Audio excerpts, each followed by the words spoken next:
ಶುಭೋದಯ.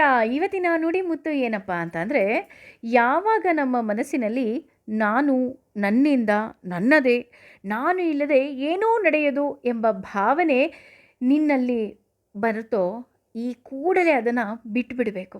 ಯಾಕೆ ಅಂದರೆ, ನೀನು ಬರುವ ಮುಂಚೆನೂ ಸಹ ಜಗತ್ತಿತ್ತು, ನೀನು ಹೋದ ಮೇಲೂ ಸಹ ಜಗತ್ತು ನಡೆಯುತ್ತೆ. ಪೆಟ್ಟು ಕೊಟ್ಟವರಿಗೆ ಮರುಪೆಟ್ಟು ಕೊಡೋದಕ್ಕೆ ನೀನು ಯಾರು?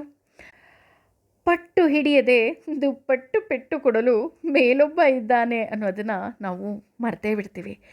ಸಕ್ಕರೆಯ ಸಹವಾಸ ಮಾಡಿ ಹಾಲು ಸಿಹಿಯಾದರೆ ಹುಳಿಯ ಸಹವಾಸವನ್ನು ಮಾಡಿ ಹಾಲು ಒಡೆದು ಹೋಗುತ್ತೆ.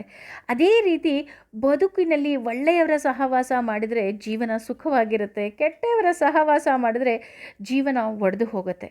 ಹಾಗಾಗಿ ನಾವು ಯಾರ ಜೊತೆ ಸಹವಾಸವನ್ನು ಮಾಡ್ತೀವಿ ಅನ್ನೋದು ಬಹಳ ಮುಖ್ಯ ಆಗಿರುತ್ತೆ. ಅಷ್ಟೇ ಅಲ್ಲ, ನಮ್ಮ ಸಹವಾಸ, ನಮ್ಮ ಪ್ರೀತಿ, ನಮ್ಮ ಸ್ನೇಹ ಏನೇ ಇದ್ದರೂ ಅದರಲ್ಲಿ ಮೊದಲ ಹೆಸರು ಕೃಷ್ಣನದ್ದೇ ಇರಬೇಕು. ಯಾಕೆಂದರೆ ಒಂದು ಸಾರಿ ಕೃಷ್ಣ ಅಂತ ಕರೆದ್ರೆ ಸಾಕು, ಭಗವಂತ ನಮ್ಮ ಬಳಿ ಬಂದು ಕಿವಿಯ ಹತ್ರ 2 ಸಾರಿ ಹೇಳ್ತಾನೆ, ಕೃಷ್ಣ ಕೃಷ್ಣ ಅಂತ.